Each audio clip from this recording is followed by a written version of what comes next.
Hello, friends, and welcome to episode 201 of The Rewind, a podcast dedicated to keeping its listeners on the cutting edge of the MMORPG Pantheon, Rise of the Fallen. As we always do, Drac and I want to take the first moment to give a huge thank you to all of you. We really hope you enjoyed episode 200. It brings us great joy to reminisce about where we came from and check in with all the old guard once in a while. Looking forward to episode 250 when we can do it again. Now for the business side of things, we could always use your help with funding of the show. If you like what we do here and are in a place financially to do so, please take a look at the link below to our Patreon, or become a member on YouTube. Each week our adventuring and raid tiers get to be a part of the show, and we are so grateful for their generosity. Lastly, we hope you didn't mind that we took a week off and didn't tell anybody. And hopefully you took the time to go back and watch the VOD to see our video that so many of the community helped put together. No matter your current level of activity, you are always welcome in this community.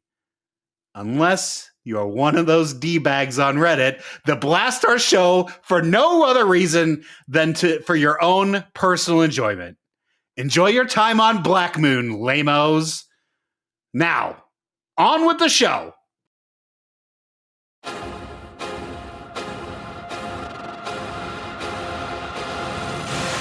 The adventurers found themselves in a lively town, its streets bustling with excitement. Banners fluttered in the breeze, and the sound of cheering filled the air. Today was the grand event, the annual horse races of Stonehill, where competitors from across the land raced for glory and gold. Anton Duvidas, the Darkmere Shaman Glyphkeeper, raised an eyebrow at the spectacle. Not exactly what I was expecting, but it's a welcome change, he said, scanning the lively crowd. True to the gnome, Summoner looked around eagerly. Look at all the horses! I could summon something in the race, but I think I'll watch this time. He grinned mischievously. Maybe a little wager. Calrock the dwarf paladin crossed his arms. I've never seen a horse run as fast as my axe swings, but I'll give it a try. Who's in for betting? Eliv the halfling rogue was already eyeing the betting tables. I've got a good feeling about number 200. I'll bet a few coins. It'll be interesting. Ziplox the Darkmere rogue leaned in. I'm not a fan of the betting game, but I can't resist the thrill of competition. Let's see who's got the fastest horse. Annoying Llama the human monk cracked his knuckles. I'll bet on the horse with the most energy. Maybe I can even race one myself. Screech the Scar Bard strummed a quick tune on his lute. Why bet when we can have our own fun? I'll write something about this race. Archbishop the dwarf paladin chuckled. I've got a few coins to spare, but remember, victory's earned on the track, not in the betting booth. Dwimble the gnome rogue pulled out a small bag of gold. I'm putting all my money on the horse that's got the most personality. That's where the true speed lies. The adventurers made their way to the starting line, each excited for the races ahead.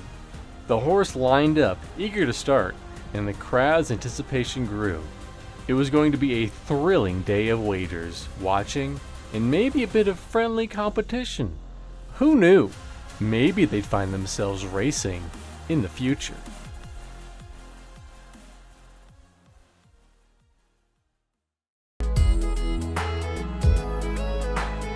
This week in Visionary Realms News and Notes.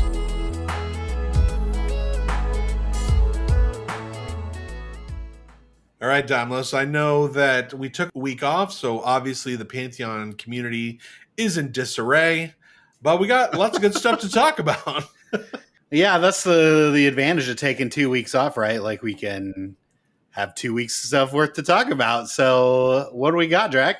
Well, we got some blogs. We got... Oh, my favorite. I love blogs. I know you love blogs. We have a competing podcast. We got competition now? Yeah, we're going to have to step our game up even more than we already do. Let's just bag it in now. Turn it in. It's over. We would like to hand the reins over to you. Good luck. Yeah, we got some interesting news over in the Pantheon AMA section. I know that you've been riveted to that channel in the official Discord, and you just can't wait for that update. Well, I can definitely say I check it every day. Every day. Well, speaking of every day, Joppa wants you to know that stats matter every day. Every point matters. He wrote himself another little dev blog. I think he's digging the blogs. I think that no one interrupts him. He can get all his thought out and he can like go where he wants to go and he doesn't get sidetracked. So I think he's digging the blogs. And yeah, he's writing about stats matter. Well, I do think the blog is a good direction because then people can't take his words and skew them. They're all in writing. It's all very exact and well thought out. Now, maybe the subjects necessarily aren't as well thought out because here's where it all breaks down. We don't run a parse, so we don't really know if things are better or not. We go by gut feeling, which is what we're supposed to be feeling when we gain a +2 in one of our skills. We should feel a difference. I can't say I've felt a difference since we started EA. There's been none. Now, I don't know if this is being worked on, but like we've visited this in the past. There was one stream that Joppa did where he buffed his character by 50 strength and it did so little, barely anything. And then we, on our own testing, I mean, we play the game at minimum once a week. We've been ramping up our game because we're trying to get to Ash Breathers, but I don't feel any stronger. Yeah, you know when I feel stronger? When I level. That's the only time I feel stronger. The farther up in level I am as relation to the mob, the stronger I am. The less I get resisted and the more damage I do. It doesn't have anything to do with stats. It's all about what level am I and what level is the mob. If that mob is red, I could have 150 billion intelligence and I'm still not doing any damage. Yeah, we can never hit it. And he talks about this, like you don't have to necessarily rely on level ups. There's a horizontal path. Those are my words, not his, but basically that's what gear is a horizontal progression, right? I guess, have we had any new gear? Some of our gear got updated, but we haven't had any new real gear for a long time. So that's one of the big reasons why I'm excited to go to Ash Breathers is try to get some of this new gear. So now we need 5 statted gear to feel an impact on our character. Well, I don't like the feeling of that because we're never going to see that until 35, 40. So for 35 levels of this game, I don't feel any better except for when I level.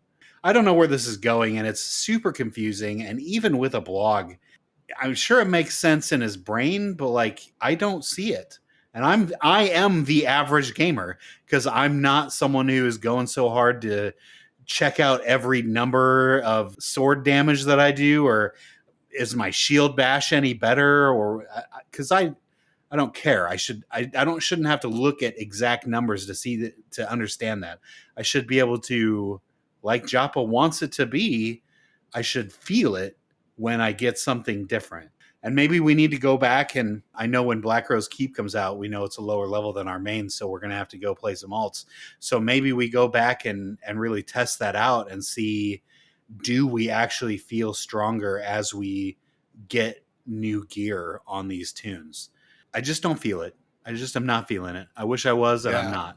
100%. And it seems subjective, and it kind of seems like what VR kind of normally does, and honestly kind of what Joppa does, which is just tell us how they want it to be, but not actually how it is and how we're going to get from how it is to how they want it to be. It's more just like, oh, well, we want stats to matter, and we want it to be low amounts of stats, and we want when you get a stat that it feels so much better. For me, it's more like, well, why haven't you done that? Why haven't you overshotted it? Like, that's really, I think what needs to happen is you got to overshoot this thing. And like, I get 1 intelligence and it's way too much power. And then like, I think you got to back it off because I don't know. I feel like the toad that's boiling that doesn't even know it. Maybe stats do matter and I just don't know it because we've been so long with stats not mattering that I don't feel anything. Maybe we were supposed to be there the whole time and now it's been tuned down and we're already there. So we didn't feel its effect any. I don't know. Because like I said, that's how you boil a toad, right? You just keep raising the temperature slowly, and the toad never notices. Maybe that's us. I don't know. But then this all kind of goes back to one of the biggest complaints in the community right now is that the game is not done, and we're trying to do this balancing. Things are going to change. There's going to be so much added to the game that doing this little needle nitpicking is not where we're at in the development of this game. If this thing's going to come out in now a year and a half since the roadmap, because it was 2 years since the roadmap, that was the goal, and it's been 6 months, 7 months now. This is too small of an issue right now, and it just doesn't fit where we're at in the producing of the game. There needs to be more game, there needs to be more items made, and then we dial in the stats after it's all said and done. Yeah. I think it's poor topic choice. Oh, for sure. Yeah. But Joppa has always gone off in his streams about different things that he wants to do. This is the stuff he loves to talk about. He loves to talk about balancing stats. So I think it's more like that's not where we're at, but that's what he wants to write about. That's what like gets him up in the morning or whatever. And so I get that, but it's like for us, the players at this point right now, it falls flat. We don't even have new gear to get until until you get into Ash Breathers. We've been like 15 levels with no new gear. I mean, a little bit of new gear, but it's nothing like it's pretty rough. Like the jump to Ash Breather stuff. Nowhere near that. No. And the last like real chunk of good gear we got was Gildasi Ruins, right? The goblins. No. Halnir. No, you're right. No, Halnir's. So what was that? Low 20s? Yeah. It's been a while. Yeah, or mid 20s maybe if we're being real. And that was 10 levels ago. I mean, the werewolves have dropped a lot of bit. hours. 10 levels is a lot of hours. We never really hunted the names in the werewolves because they were always taken by filthy summoners that can just solo that stuff. Level 55 summoners. Yeah. I mean, that's fine. That's what I would do as a level 55 summoner too. You know, we don't have any of the swords that drop in wolves. We've had a few names, but we've never really gotten any of the super rare, awesome stuff that people are really jonesing for. Like, I know there's a sword up there and there's some other things on the top, but we always get the shitty drops. You know, the few hours that we get with it have always been pretty terrible drops that none of us can use. Yeah, except for the ranger. All we do is get ranger drops, which is fine. It's whatever. Not bitter. Anyway, moving past some stats, there's another podcast, another Pantheon podcast.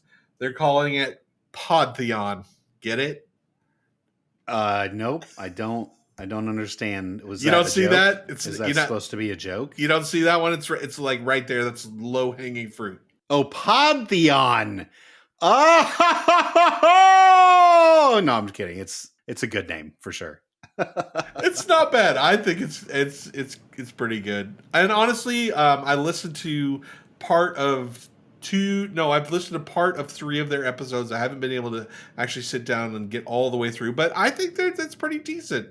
They do a good job. They're fairly interesting. It's a little rough, but I mean, they're only 5 episodes into this thing. I can't even imagine where we were at 5 episodes in. I don't even want to go back and look because it's probably a big I have. It's very rough and not good. So they've got a leg up on us already. And they're only 5 episodes deep. I think the thing that they're going to realize real quick, if it's a podcast, this is more of a vodcast, right? Because they've got videos going on. Yeah, and they're much more live than we are. Like, they're just Chris Rowan shooting from the hip. They're just like, whatever, ka-chow. Well, they're doing like visual things where that doesn't translate to the podcast. That was something we learned pretty quickly. That's why we kind of got rid of some of our segments because they were too visual, and you have to, if it's a podcast and you're going to put it on, you know, like Spotify or something like that, then you have to placate to them specifically because not everyone's going to watch it on YouTube. Most people are going to listen to it. Yeah, nobody listening to your podcast wants to hear you say on the screen For those of you who are watching the YouTube video, no one listening wants to hear that. Yeah. It's I mean, just it's sometimes it's a nice little Easter egg, but like, for instance, that video last week, obviously no one in that's listening to it on Spotify got to watch the video. So hopefully they went back. And if you haven't, go do it because it's good. Good job, Drag. Yeah. I mean, the video's fun, but not necessary, especially on our podcast. We really strive to make it so our audio-only people can stay with us as much as anyone can stay with us. Because you want to get on as many platforms as possible, right? Like, if the more you spread the word, the faster it's going to go. Even if it's one person a week, it's still moving along, you know? Absolutely. Excited to have another podcast in the community, and hopefully we can do a collab sometime soon. They probably don't even like us. Let's be honest. Not many people do. So we'll see if we can get on their show or have them on here. It'd be fun to do a little collab. Yeah. In 3 months, we'll be begging to be on their show. That's how it's going to go for us. Can you promote our show? We're on episode 205 and you're on episode 7 and you've completely quadrupled our viewership. It's true.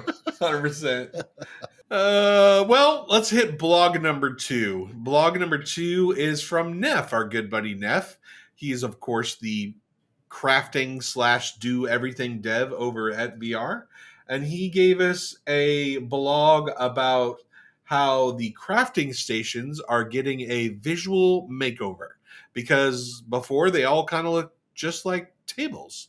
And now they look like tables with different stuff on them. So if the graphics and rigging people have so much time on their hands, how did it take years to create these tables? Just a simple table. It took them years to get this stuff out. What a dumpster fire, all these tables that didn't have labels on them before. Finally, Neff decided to put labels on them. Thank God, so we could tell what they were. You have to click on every damn table to figure out which table is yours. But they all look the damn same. It was so ridiculous. So yes, this is much needed, but my God, how did this take years to happen? I just don't get that. And they've got all this time to work on mounts, but they don't have time to work on tables until now. What is going on over there? I don't know. I think that this was also, we could file this also in the category of maybe this wasn't a good blog topic. But it's what they're working on, and that's great. Like this needed.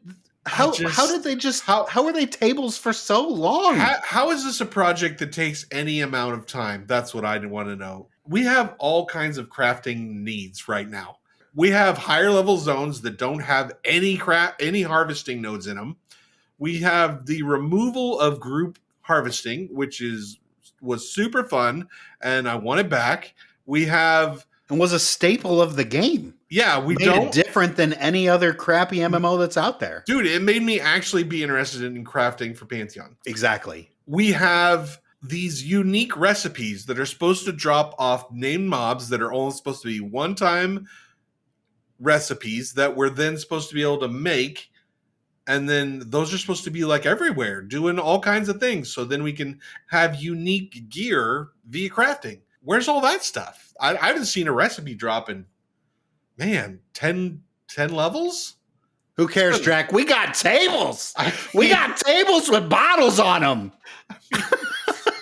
I love you, PR, but that's not a... I mean, this needed to happen. It needed to happen, and I'm not absolutely needed to happen. I'm not saying they shouldn't have spent time on it. I'm saying that I don't think that they should have highlighted it. We needed a bigger crafting update than this. We did. Yeah. I mean, we've always known that Joppa prefers the dropped gear to the crafted gear. So it's always going to be the stepchild. It's just, it's never going to be the firstborn. Oh, don't say that to VR. They're going to... Well, great. I hope they do make it the firstborn, because crafting is cool. I should be able to buy great gear from another player. I shouldn't have to necessarily drop it.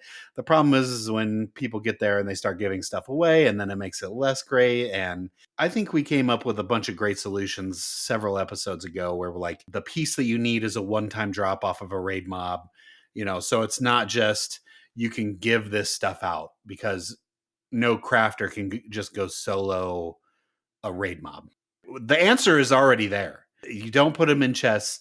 You don't allow players to just get them willy-nilly because then it's not fun. When did Pantheon become putting things in chess? Like, when did Pantheon become Great camping chess? That's not a crafting mechanic. I have to camp the chest so I can possibly get a rare pattern that then I can go craft. That is dumb. It's not great. And now with this equipment update, now the crafting gear is so far out of the realm of anything good. Like now this has to play catch up to it. This is what I'm talking about from the last blog with the adding of stuff and doing too much minuscule tweaking like this before getting the full game in. Because now we have to go back and refresh all the crafting gear. And that's just going to take more time. And if we do that now, well, then we're just going to have to do it again and again and again and again. And we can't be doing these things even 2 times to try to get this game out in 2 years. It just, I just don't know. I mean, it's super rough. I just don't know. It is rough. It's super rough.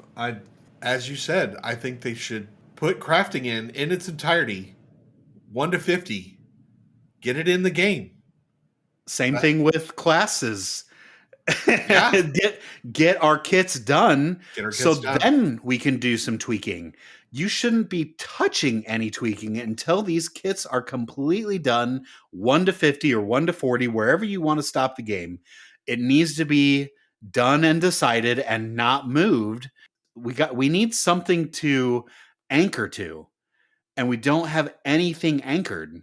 So how could we ever expect the boat to be there in the morning if it's not anchored to something? I don't know. These blogs do more to upset me than they do to ease my attention on where the game's going. Well, if you're upset about the blogs, you're really going to be upset about this next part. So, in April, Pantheon VR launched the Pantheon AMA section in the official Discord. We didn't even notice it. We didn't notice it for like another 2 months because they didn't make any announcements. They didn't say anything about it. They just slipped it in. And some people caught on, people that pay more attention to me and you, and they began posting, asking questions. Honestly, it wasn't a lot. It was a lot of asking questions and not a lot of getting answers. You ever seen that Seinfeld episode or clip? I always see the clip where Seinfeld goes to the rent-a-car counter and they don't have his car. And he's like, I don't think you know how to make a reservation. And she's like, of course we do. He's like, no, you don't, because you took the reservation. So you know how you're good at taking the reservation, but you're not good at keeping the reservation. This is kind of seems like the same thing. Yeah. We know how to get lots of questions from the community, but we don't actually know what AMA actually is. AMA means ask me anything and I will tell you the answer to your questions. That's what an AMA is. Pretty simple. They're not answering any of the questions. I think they answered a couple of them. Remember Savanya said that she needed to go get answers for some of them? Right, but that's not the format of an AMA. The format of an AMA is you answer all the questions. Ask me anything. I mean, the AMA literally just says, ask me anything. It doesn't say you're going to get an answer. That's not the spirit of AMA. It's not our Discord, Drac. If we had a Static Group Live AMA Discord channel, then you can answer all the questions. But and I would answer every single question. Because that's why people love AMAs. That's why people love it. Because they're like, oh, well, finally, they can't dodge any of my questions. I get to ask exactly what I want, aside from obvious like troll or rude questions. Black Rose keep when? Or stupid questions. But anyway, all that to say is now, as of today, because we were trying to get a little segment going. I was even considering firing up Man Rohan. We were going to get a little bumper. We were going to do the Pantheon AMA section. But as of today, July, what is it? The 8th? July, as of July 8th, the Pantheon AMA section is no longer, you're no longer allowed to post in it. Shut it down, Drac. Shut it down. It's just There's there. too many questions, and we got to shut it down. That's enough of the questions. The last post in the Pantheon AMA is Savanya saying, as answers become available, they will be responded to. Shut it down. Shut it down. Kill it. She's given the neck the across the neck signal right now. I can't believe they just didn't delete it. Why wouldn't you just, instead of closing it off for messages, just delete it? Mysteriously, it's just gone. Yeah, it's just gone. It's just somebody must have deleted it by accident. Blame Ronick. No one knew it was there to begin with, so they are not going to notice when it's gone. Hell, we didn't know that the last post was in June, and it's been a month later, and we didn't know that it was closed down. It's probably been closed for a month, and we didn't know. Oh, I just can't. I mean, there's so many problems with this. There's just so many problems. Yeah, I think they got wind that we were going to try to start a segment on it, and they're like, nope. That's why we shut down Joppa Streams, because we didn't want any of those segments. That's why we're shutting this AMDA down, because we don't want any of them segments on the Rewind. I feel like they went into the AMA and they didn't fully understand what AMA actually meant. What their end of the AMA was going to involve. Because they a lot of work. People got a lot of questions. They got a lot of questions, and they got questions that VR does not want to answer.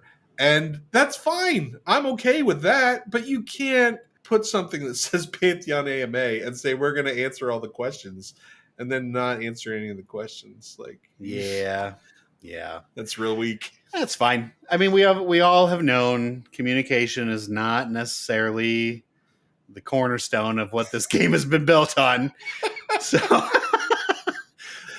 we're just gonna continue to be Pantheon positive. I know I know that we sound negative right now. I know that we do. But we're just being real honest with everything.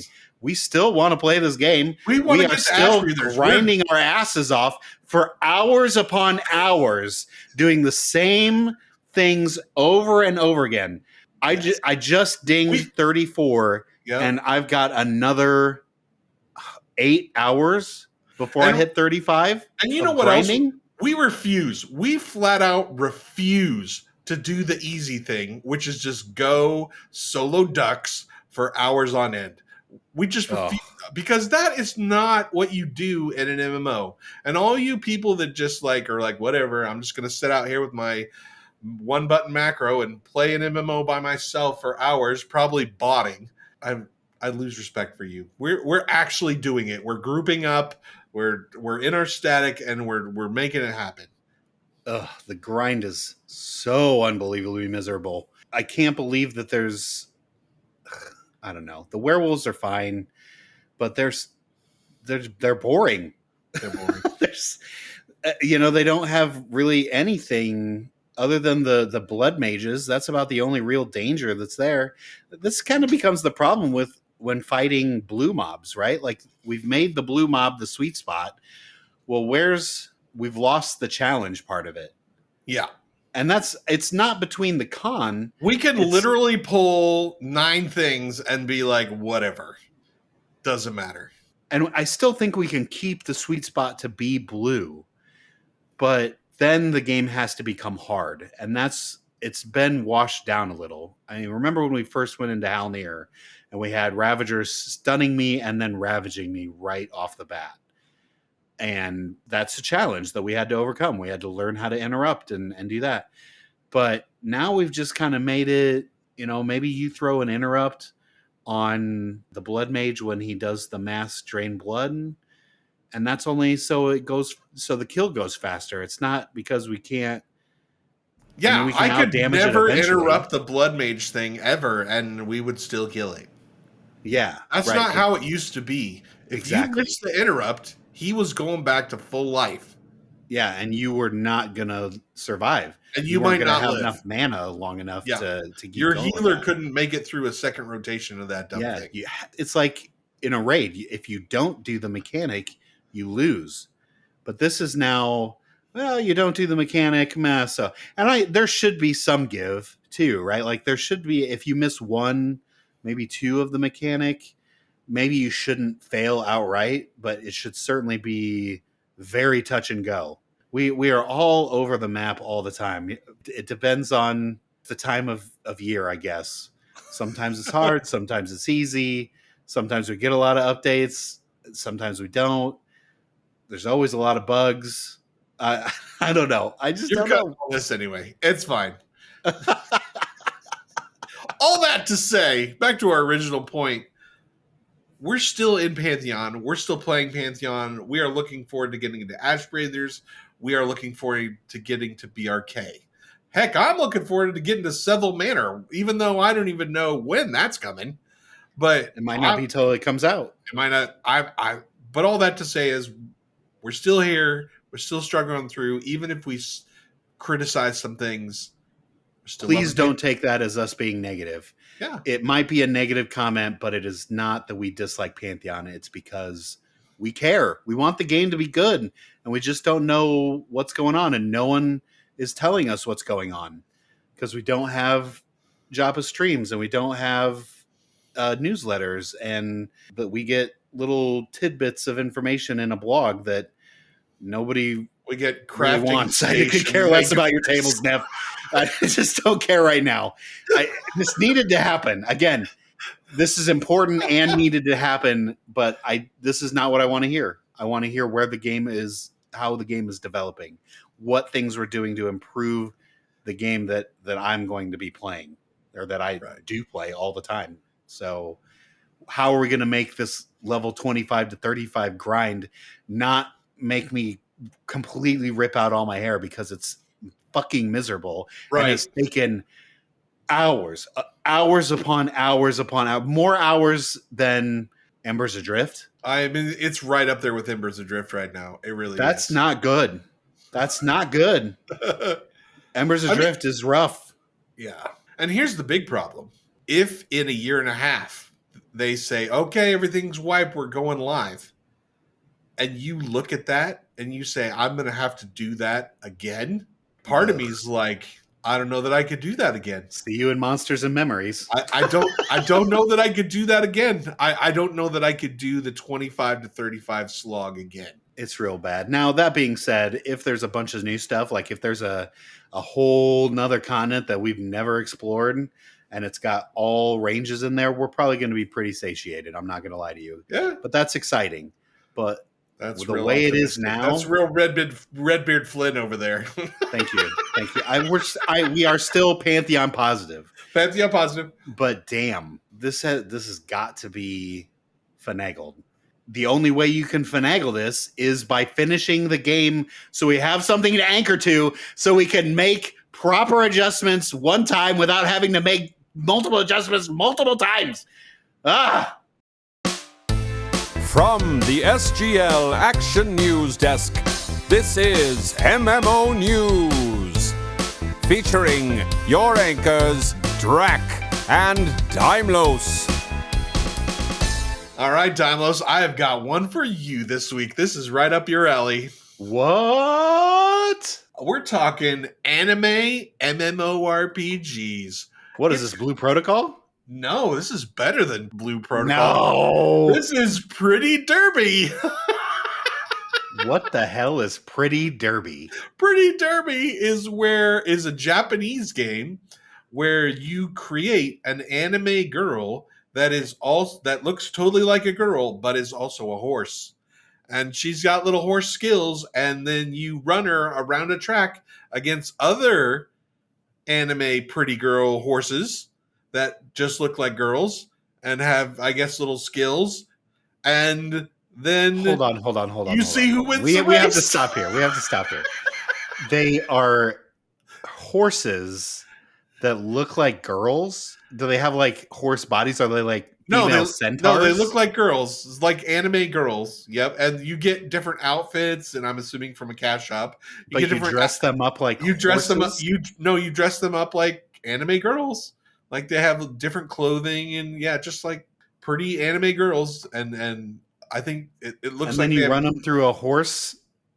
Yeah, like a circle, right? Like you're at the racetrack and they come out of the chutes and they go around and they're running and I was listening to the thing and they use different skills apparently, and somebody mentioned something about an ultimate skill that somebody used. So I don't even know, but it's all This in sounds Japanese. like a game for Dwimble. But I mean, I don't know, but apparently it's super popular. That's why I brought it up, because it's taking over Japan. Apparently, this Are is the you only. fucking kidding No, me? this is the only thing that anybody can talk about, and it's going amazing. So, Blue Protocol out, Pretty Derby in. Pretty Derby in. I'm a little honestly grossed out by this game. Like I don't like anything about that you've described. Maybe if I go watch this video that you've posted, so everyone go watch the video that Drag posted below. Maybe I'll feel better about it, but I doubt it. You're not going to feel better. It's exactly how you think it is. If we are literally putting girls through a horse track, little waifu horse track girls, I am sickened by this. I cannot believe that someone made this into a game. I can't even believe, like, how, with all the political correctness that's rolling around right now, how this, there seems like there's some things that could be taken offensively. Oh, I mean, it's a different culture than ours. This is so weird. This is just unbelievably terrible. And I can't believe we're talking about this on our podcast. If this comes to America and has American like menus and text and voice in it, we're gonna try it. No way. Absolutely not. We're trying it. You call your buddy Dwimble up and he already probably has it. He probably has made a VPN in Japan so he can download it. Download and play. Charges crystals with it. There you go. Speaking of Dwimble, are you going to bring up college football again? No, I'm not. Nope, Okay, not bringing up college football. Even though we do have a league, and if you want to join us, that would be great. No, I walked into that one, didn't I? Dwimble has been a long time Patreon. Well, a long time for us anyway. And he, in our group chat for the Rewind, he mentioned about covering the EverQuest and how it's suing the hero's journey. Now, he loves the hero's journey. Like, that's his favorite thing ever. And so I just wanted to take a second, because we love Dwimble, because he's a supporter of the program. I just wanted to cover it just to make sure everybody knows. I think everybody knows in our community, in the old school MMORPG community. I think most people know. But maybe for the 3 people out there that don't know and don't have an opinion on this, I thought maybe we'd cover it. Yeah, no, this is a big story for sure. We always question why Daybreak didn't come after like P99 or things like that. And I know that they had like an agreement worked out long ago, but what was to stop anyone else from doing this? And so we had Quorum that has now, like, I've heard they shut their doors. They're like, yeah, they were real worried about it, so they shut their doors 100%. Yep. Yeah. So this is just setting the precedence now, and honestly, you stole my thunder. Yeah, you like literally stole my opinion on this, because this is clearly they're going to just take this and make it the next TLP that comes out. So 2026 100%. TLP will be the hero's journey. Don't steal my joke ever again. But it's true. It's not even a joke. This is absolutely going to happen. There's no doubt in my mind that if they will need to figure out how to do this, but if 2 people can do this that they're suing, the two developers that they're suing can do this, then the 7 developers over at Daybreak can certainly figure this out and make it into a TLP. You're 100% right, and I cede all laughs to you because it was your original joke. So this is me falling on my sword, apologizing to you, and saying you were the originator of that joke. Apology accepted, Drac. Giving Thank it you. to you. You are the bigger man. I appreciate it. All right, now I am gonna get on my soapbox. Do it, because I'm irritated. Really, like, very irritated, and really? you're not even gonna guess who I'm irritated at. Dwimble? No, I'm pissed at the hero's journey.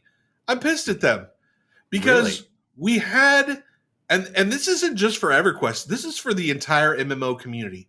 We had this wink, wink, nod, nod, like, okay, if you make your little emulator servers and they're just off to the side and it's no big deal and it's not really hurting anybody, it's just kind of there and people like it and people are enjoying it, but it's not really like hurting the main game, right? Like it's not taking food off anybody's table. Then You're not stealing Chrono. Yeah, you're not stealing Chrono. So then these companies, these MMO companies were like, okay, we're going to wink, wink, nod, nod, and we're not going to say it's legal, but we're also not going to come after you, right? Right. Well, here's what the hero's journey did, and I don't know if you dug into all this or not, but they started selling cash up items. Oh my God, they did. I thought it was just people were donating money. Well, that's how they phrased it, but it's all a cleverly disguised cash shop. You could donate some money to get some experience potions. You could donate some money to get a mana pot. You could donate some money to get a special skin. You could donate some money, and on and on and on and on, right? And interesting. So apparently they were making hundreds of thousands of dollars. Really? Yeah. Which, if I'm the EverQuest Daybreak devs and Daybreak is paying me a salary of $55,000 a year, and these two chuckleheads over here at the hero's journey just made $450,000 on the hero's journey. I don't know the exact numbers, but it was apparently a lot of money. And yeah, of course I'm going to sue. That's not your game. You don't get to do that. Like, and now you've ruined it for everybody else, because now every MMO company in the future is going to be like, we can't even let them start because this is what's going to happen. They're going to take it too far and they're going to undermine our game. Oh, this is terrible. Great point, Drag. Well done on your soapbox. Yeah. I love it. Yeah. I'm very upset at the hero's journey now. Yeah. Dwimble, your guys. Yeah. Your guys. Stop playing. Stop paying them money, Dwimble. Yeah. Pay us money. Yeah. Pay us more money. You're going to pay to win. Pay to win on the rewind. Yeah. That's exactly right. You didn't even give us a list this week. So you're paying us to lose. 5. Drac, I'm so disappointed in you. 4. Luckily, every week I dominate this list and just destroy Dimos. 3. I thought you would just tuck your head between, no your way. cheeks. No, my list is amazing. It's not at all. 2. Oh, already your list is the worst. Your list is the worst. 1. All right, top five. In the year 2025, I am undefeated. Not true. I've only lost maybe one in 2024, so I'm feeling pretty good about this list, even though this is totally just your list. You are correct. This is my list. This is sometimes I just want to do lists because I want to talk about things, and that is Lego. Drac, have you? There's a show on television called Lego Masters. Have you seen any of this show? Do you watch it? Do you like it? I mean, I tried a couple episodes. It's just a bit much for me. I mean, it's hosted by Will Arnett, who is hilarious. That's Lego Batman, the voice of Lego Batman. I couldn't get into it. I don't know. Maybe I need to give it another shot. Did you watch it with your children? No, I did not. I watched it with my wife. She wasn't really that impressed either. Of course you watched it with your wife? Get out of here. The only time I ever watch TV is with my wife. If I have alone time, I'm definitely not watching any TV whatsoever. You need to watch it with your children because they will love it. They probably would. Of course they would. It's unbelievable designs. The imaginations of these people are just my kids are like, now they don't want to listen to the rewind. They want to listen to the top 5. That's all they want to listen to. Well, this is a top 5 for them. Yeah, so like Sunday, we'll be driving home on Sunday, and they'll be like, "Hey, Dad, put on the top 5 to put on the newest top 5 this week." They love That's hilarious because this is the part where I'm like at my worst. Like I try to keep it in the bag for the first part of the show, so I don't like swear as much. But at the top 5, this is like my part of the show where I just get to let Jeez. loose and say whatever I Let want. But loose. now that I know that your kids are listening, I may have to dial it back. You're gonna have to dial it back. Yeah. Anyway, so this week's top 5 is the top 5 Lego themes. If you are an AFOL, which is AFOL, which is an adult fan of Lego, that is the Oh, that's Lego. awful. No, that is the actual term. Awful. That is not the term. awful as an adult fan. Awful as in horrible. It doesn't matter. That's what we're called. If you are an adult fan of Lego, that is what the company Lego has labeled us. Now they've got special sets that are specifically for AFOLs that are out there. It's not just kids playing with Legos out there. They are tapping into that AFOL market because that's where the money is, right? Like idiots like me that are willing to spend hundreds and hundreds of dollars on collecting and putting together these really extensive Lego sets. Anyway, also on Fox right now is Lego Masters, so go watch season 5. It's going to be the last season with Will Arnett. It has been renewed. It has been renewed for a 6th season, but they're going to change the host to Nick Cannon, which is a little weird. That's a very different atmosphere than what Will Arnett brings to the table. Nick Cannon is hilarious. Don't get me wrong. It will be funny and I will still continue to watch it, but it will definitely be a different show. That's for sure. But I'm here for it. So let's see what Nick Cannon has to bring to the table in 2026. But without further ado, let's talk about the top 5 Lego themes. Drac, number 5. Let's also start my domination of this category, and we're going to start with number 5, Harry Potter. Now, you mentioned about adults that buy these expensive Lego things to put together that kids can't buy. I represent the other crowd. And the other crowd is parents of kids who don't want to have to watch them. And so I buy a Lego set that is 9,000 pieces, and I say, danger, go upstairs. I don't want to see you again until this thing is put together. Oh, that's hilarious. So for his birthday, he got Hogwarts Castle, and it is gargantuan. And he it took him a month of probably a couple hours every night. But he got the whole thing put together. We got a picture with it. It's fantastic. It's amazing. And so I had to put Hogwarts on here just because, like I said before, my kids listen to this. So shout out to you, Danger. Good job for sticking with it and accomplishing something that I would have never done because I would have gave up on it so long ago. Yeah, that is definitely a big one. So what Lego sets have you given up on? I have always finished all my Lego sets, but if you're talking about my number 5, well, my number 5 is the botanical set. Wait, does the botanical set come with like a fizzy drink and like a moisturizer? What's the botanical set for the non-Lego initiated? Oh yeah, it's flowers. So this took off because there was a bonsai tree, just a very simple bonsai tree that didn't take much time. It wasn't very hard, but it sold like gangbusters because bonsai trees are cool, but they're hard to upkeep. So what's the best way to have a bonsai tree but without any of the upkeep? Well, Lego. Perfect. So this thing, it was like the first of its kind and it blew up. So they're like, well, and so they started making different sets of flowers. So it's just all Lego flowers and they're all super beautiful. And it's kind of steamrolled out of control. So now instead of having fresh flowers in your house, you could have Lego flowers in your house and they never go bad and they're always beautiful. Maybe they get a little dusty and you have to, dust them off a little bit like the old plastic plants that our grandparents used to have. But now it's made out of Lego and it's a discussion topic. You have people over. Oh, look at these flowers made of Lego. This is really cool. And you can talk about your story about why it's your favorite Lego flower.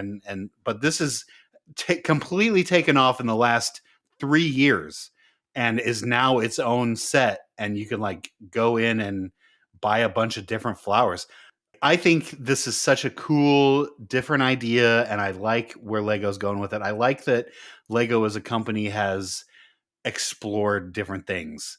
They don't just rely on their laurels like some of these other sets we're going to talk about here soon.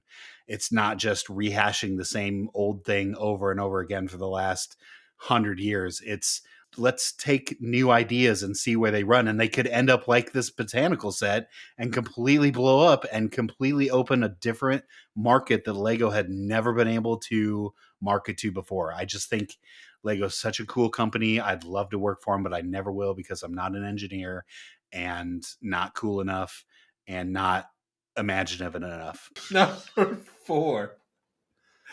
Shout out to Star Wars. Now I know because once again I have bought my son copious amounts of very cool Star Wars stuff, right? That takes him a long time to put together because it's super intricate and it's got many pages.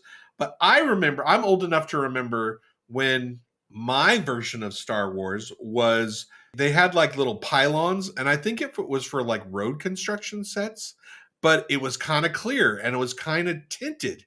And one of them was tinted green and one of them was tinted red. And so you could fit these little pylons in your little Lego people's hands. And so I pretended that was a lightsaber because that was the coolest. And so I had Luke Skywalker and then I had Darth Vader. And how I did Darth Vader is I took a single, the single Lego block. Uh-huh. You take the head off a Lego and then you put a black single block on the head. That's Darth Vader. Perfect. Great imagination there. Yes. So that's why Star Wars is number 4. You definitely can't go wrong with Star Wars and Lego. That's the ultimate pretend toy that I wanted from Lego. And now I have it because I bought it whenever episode 1 came out, and I was still a teenager at that point. So that was a long time ago. When did episode 1 come out? That doesn't matter. Let's continue on. Moving on to my number 4. My number 4 is a shout out to one of the Brickmasters on Lego Masters TV show, Amy, Brickmaster Amy, not Jamie, the guy, but Amy, the girl. She came up with a new set called Friends. And Friends has been around for a couple years now as well.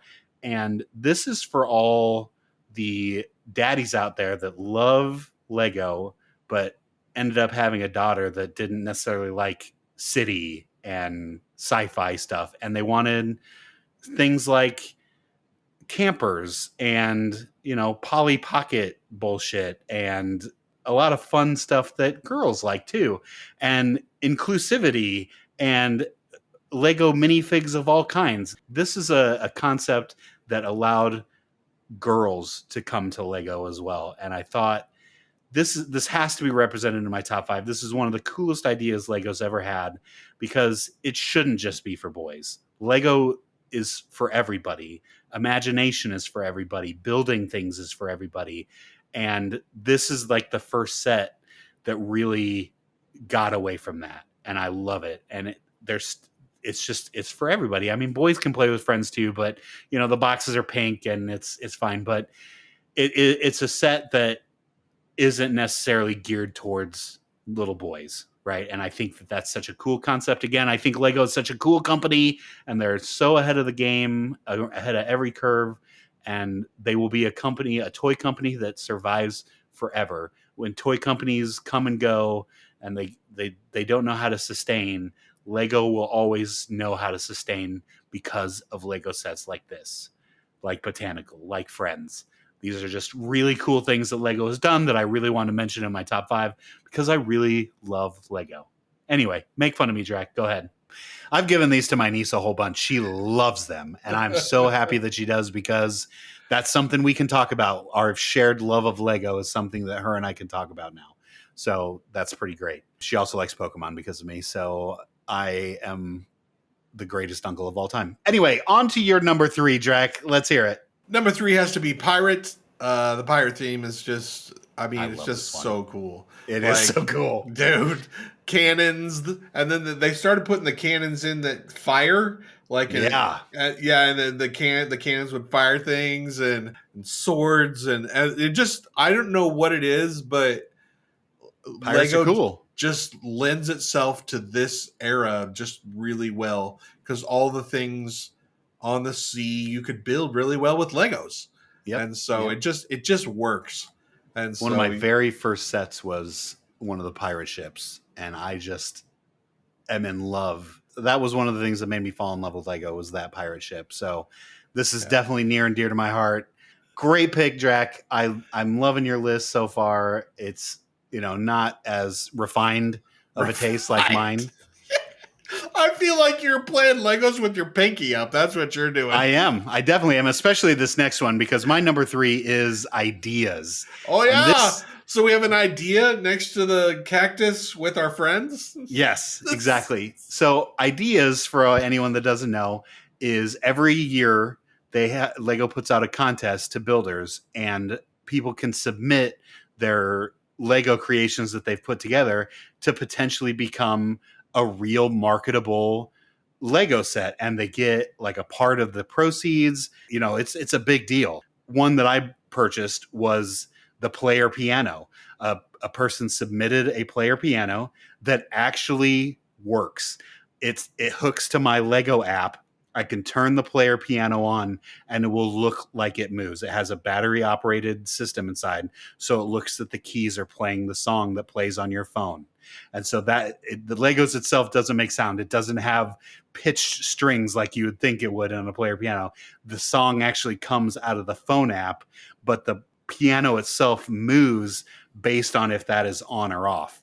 And so this whole creation of this contest, talk about bringing your fan base in and really letting them have all the creation to it. It's such a cool concept. This is such a cool company. I can't say it enough about Lego, the company. You're just the greatest toy company of all time. Thank you so much for being in my life, and I love you, Lego. So number 3, ideas. Please make fun of my player piano. Go Drag. And if you want to sponsor us, we have an open spot for you if you would like to sponsor us. And Dylas will drool over you every single episode. Every week. I will talk about you every week and how great of a company you are and how much I love you. That is what I need from you, Lego. Please hire me. Here's the problem. I have a big problem. Okay. Are you ready for the big problem? Yeah, go ahead. The big problem is I would totally make fun of this, except for I already bought my son the piano. Just now while we were recording? No. He's had it for a while. He put together the whole piano, and he was a little disappointed. He thought because part of the reason why we got him the piano is we force him play the piano. I feel like that's a rite of passage, like for all children. Absolutely. And all my children, at least, are gonna know how to play a musical instrument. So he's really good at the piano. But he thought he was going to be able to play the piano. Yeah, when he got done. A lot of the comments. He really did. He really thought that he was going to be able to use his fingers and pound something out, and it just didn't happen that way. That just goes to show that even with a bunch of great communication, people still misconstrue, and perception is reality. So you see a piano, it's like, oh, they made a piano, so it has to play. Wait, so you're saying that even though you say something over and over and over again, and you're very clear and you communicate that early access doesn't mean what you think it's going to mean, that the player base doesn't care. Doesn't matter. Early access is what they think it is. That's soft what you're launch. saying? Soft launch. Okay, yep. Yeah. You're number 2. My number 2? No, we're on my number 2. Your number 2. I'm so confused. How did I start lobbying for your number 3? I don't even know how that happened. My number 2 was the first set that I ever got, which is Castle. Love it. Other than Pirate, I think Castle also just lends itself. And the cool thing that Lego did was they made all the different knights and soldiers, they made them in different colors. And so you could build little armies of these little castle figures, and you could siege castles, and you could set up like whole maps. It was like... So it's kind of like Warhammer, right? You have all your different pieces and they do different things. You have your horse and he moves like twice as fast as the infantry guy. But if the infantry guy gets a hold of the horse guy, then he's like toast. And then you have your knight and your shield, and he's like your defensive unit. And you have your archers in the back. And it's like this whole thing. Absolutely. And I just spent hours just marching little armies at each other. It's so fun. Well, I'm glad you had this set because this was the set that my friends had. They had the most of. I had very little castle stuff. I had a couple pieces, but not enough to do what you were doing with the Warhammer stuff. But this was by far the coolest set. Between the horses and the saddles that they would put on, the banners on the saddles, and the coolest helmets. By far, the coolest helmets. They had little feather plumes in them as well. And there were all different types of helmets. Yep. You had the ones with just the one that was sticking right down his nose, and then Yep. you had the full one, and then you had the one with the visor. Like, that's what you call So cool. attention to detail, people. Like, Exactly. that's like nailing it. And this is what Lego's known for. This is why Lego's the best. I don't care who makes fun of us or turns us off. I know no one's listening at this point, but our really hardcore fans. But I just love Lego. It's so good. So they can do no wrong. Literally, they can do no wrong. I don't know. I don't even know what your number 2 is. I don't know what that word is. So Technic? it could be. I don't know what technic means. What does technic mean? Technic is Is that like a tech knick-knack? I don't know. No, Technic is where pieces move. Techno music? No. Think of, so all the vehicles that are made fall under this Technic line. It's a certain brand. It's not just bricks, but there are certain pieces that are for Technic only. And it uses, axles and pulleys and things like that. So like, for instance, in the cars, there's an engine that is built around gears, right? And so those gears that turn the wheel also then turn things within the car. So for instance, if you push the car, then the pistons in the engine will move, or something will move up and down, or like it's using one thing to lead to another. So whenever there's anything that's moving, like, so if you watch Lego Masters and there's anything that's a moving sort of piece of art, the thing that's making it move, the little engine, the little battery operated engine that's making it move, are all Technic pieces. All the really intense Lego stuff. So for instance, I bought the Lamborghini, which is like a ridiculous amount of pieces. But the reason it's a ridiculous amount of pieces is it's because all these tiny little gears that put an engine together. So you literally build an engine block from scratch with gears and these Technic pieces, and then build a car around that, and the car drives and it moves the engine, and it moves like you move the steering wheel that moves the wheels back and forth. Like the steering wheel actually works because of these Technic pieces. So they're a little more intense. I mean, it makes sense, but I feel like it's not Lego. It is definitely Lego. It's the hard version of Lego. I think it's cheating. Okay, well, whatever you say, but it's definitely my number 2. Technic is super fun, and you get a lot of satisfaction from building it because they are quite difficult. Yeah, number 2, Technic. Sounds like puzzles and MMOs. I'll take a pass. Yeah, definitely not the Lego for Drac. Speaking of the Lego for Drac, what's your number 1? Is what I'm talking about. See, I didn't even realize that Legos came in sets until I was an adult. I had no idea that there were instruction manuals, anything, because that's not how my parents gave me Legos. Sure. My parents went to garage sales. Yes. Because that's what my dad does. He loves garage sales. He has never met a deal that he does not like. And so he would go to garage sales and he would buy Legos by the pound. And literally he would take buckets with him. And he would go to these garage sales and he'd be like, hey, I'll give you 10 cents for like that pile of Legos over there. And then he would break them all down, put them in the bucket. And then and as he was garage selling, he would pick me up Legos. This 5-gallon bucket was full of Legos, and he would bring them back, and then I would dump them out and sort them out, and I'd have all kinds of fun with them. And I didn't know. I just had pirates and castle people and squares and circles and all this stuff, and I didn't know that there were sets. It was just this giant pile of Legos that I just made stuff of my own. And I knew that like some of the pieces were castle pieces because they were definitely made for that, but I didn't make what a Lego castle is supposed to look like. I put together my own castle because I didn't have any Absolutely. instruction booklets. It was just me. That's how it should be. That's part of the fun with Legos, imagination. Yeah. And you'll be very grateful to know that Lego understands you and still to this day markets buckets of Legos. It's just a mixed bag of a bucket of Legos. So that still to this day in 2025 exists. So they've taken what the beautiful childhood that we had in the 80s, captured that, and is now marketing it to your children. Bucket o Lego. That it's a real thing. You can just buy Legos by the bucket and build whatever you want. There's no instruction manual. You I just had build. no idea. Yeah. Literally Oh, yeah. today, I had no idea that was a thing. Absolutely. 100%. Wow, It's, that's so crazy. I know. This is why Lego's the best. It's the best company of all companies of all time. Truly. So crazy. Yeah. So crazy.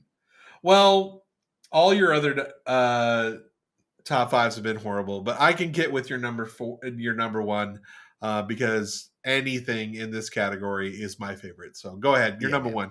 This is the best. Lord of the Rings. These are the best sets. I own almost every single Lord of the Rings set that has ever been made. I'm missing a few of the big ones, and now they've gone discontinued, and they're super expensive. So but for the most part, I've got all of Helm's Deep.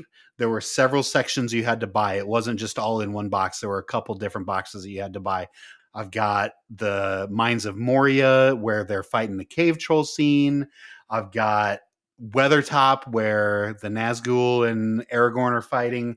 I've even got the little wagon, Gandalf's wagon, that he's riding right at the very beginning. But the creme de la creme of my Lord of the Rings set is Rivendell. They just came out with Rivendell just maybe like a year ago, and I was one of the first people to hop on board and buy that set. Oh my goodness, you're such a nerd. We need to get to the Patreons because we have talked way too much about Legos. No, we have not. There's never enough about Legos, but play the sound anyway. Biddly-doo, biddly-doo, biddly-doo. All right, so you're all staring at this list. There is a absolute clear winner. But first off, let's hit up Ziplocs. Number 5, Lord of the Rings, beautiful. Number 4, Harry Potter. All right, well, two of them that are on our list. Number 3, though, is Disney. Ooh, okay. Disney has Legos, like just generic. Everything's got Legos now. Mickey It's Mouse? crazy. Oh, yep, exactly. Yep. Oh wow.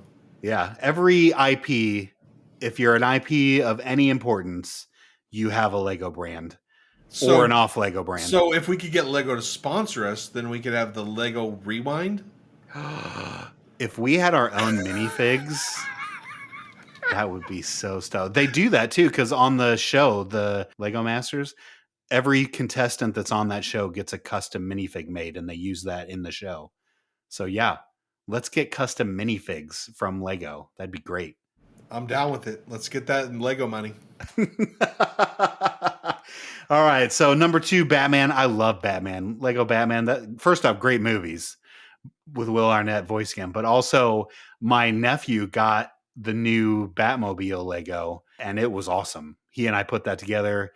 His grandma got it for him, and it was like it wasn't necessarily too difficult for him, but it was one of those Technic Legos, and so they're a little more difficult to put together, and they take a little more concentration than your typical block stuff.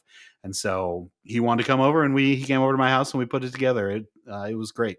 So a little nephew uncle bonding time over Lego. So I'll always think fondly of Lego Batman. And then last but not least is Star Wars. So great number 1. That's a top list. Now it's all recent IP stuff, so it's kind of not necessarily. You just said great pick on all of his picks except for Disney. I mean, but it's not as niche as my list, right? It's not as niche and cool. So it's not as dorky as your list. So yeah. He just gets you suck. That's all he gets. I didn't say it sucked. I said it was a good list. It's you said there was only one good list, and that they were the clear winners. Yeah. Yep. And so this one's just a little boring. It's no big deal. Don't take offense to it, Zip. Normal, These are all great Legos. Normal, boring top 5. Is that so? You relegated him This to being a is wizard? the normal boring wizard of top 5 Legos. Yep, exactly.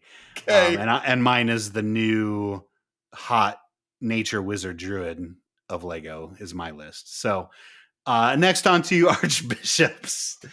We've got Ninjago for his number 5, which this is hilarious because Ninjago was a cartoon first that then got turned into a Lego set, and then they released a different cartoon that was Lego based. It's so weird. It's like Yu-Gi-Oh! Inception, but backwards. And it blew up. Once it became a Lego thing, it blew up. This is one of their most popular Lego sets of all time is this Ninjago. And it's just because it was a cartoon. And that's, what did we learn out of the 80s? You market things like He-Man and Ninja Turtles and you make a cartoon about it and then the toys blow up. So that's exactly what Lego did, only they branded it and they didn't have to like advertise. It just, the whole cartoon was an advertisement and it was great.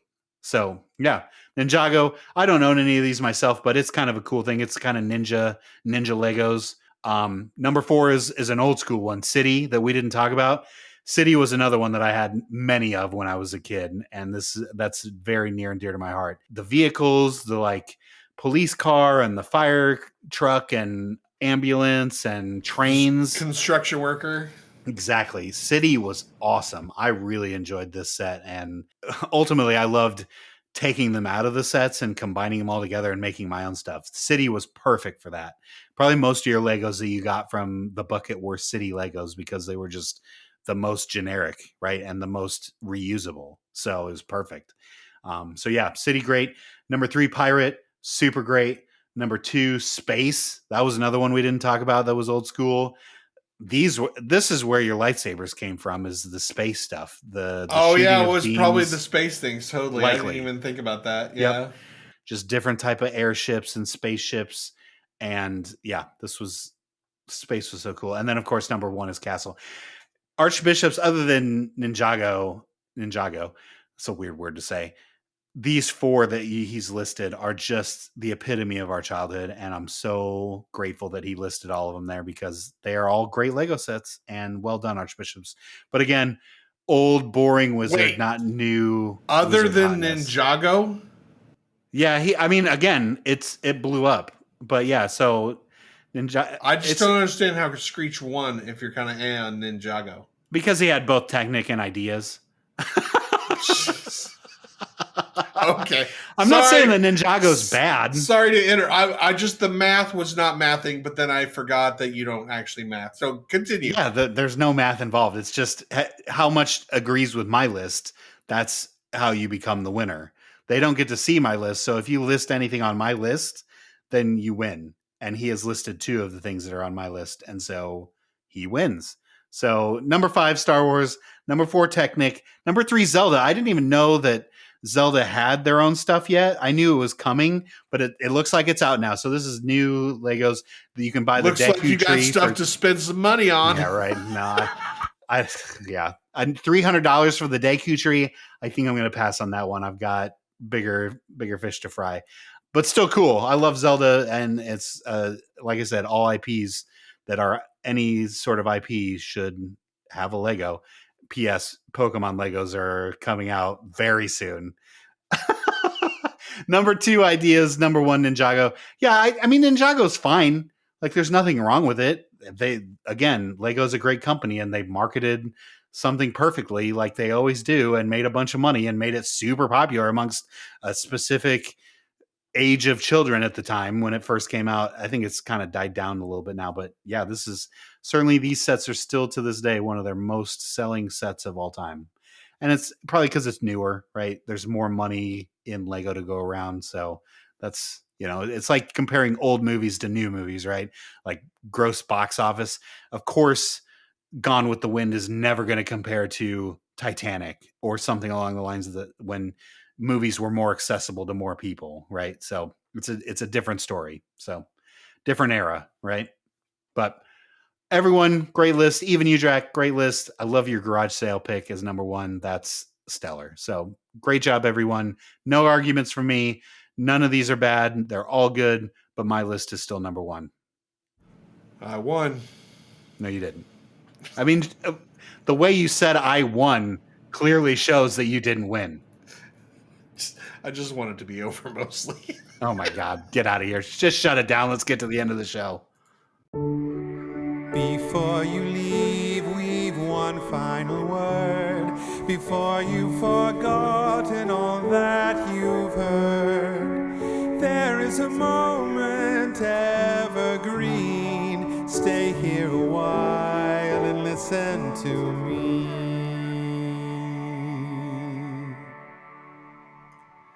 All right, Dimos. Well, we were doing really good, and I've been super proud of us because we've kept things tight and compact, and we kind of got that under the hour rewind, and we're going real good. And then we hit Legos, and that's just out the door. Freaking 4 hours. Let's go. We'll see what I can do. Come on, I can cut a good chunk of that stuff down. Plus, there was all that talk about Pantheon that we can cut. Wow. Pretty much anything that you said I can cut. So yeah, sure. that should put us in under an hour. Patreons, Daimlo's talking about Pantheon, 4 hours of Legos, and I love it. That's like the perfect show. That's what I wanted when we first took over this rewind, was just to talk about Legos and Pokemon all the time.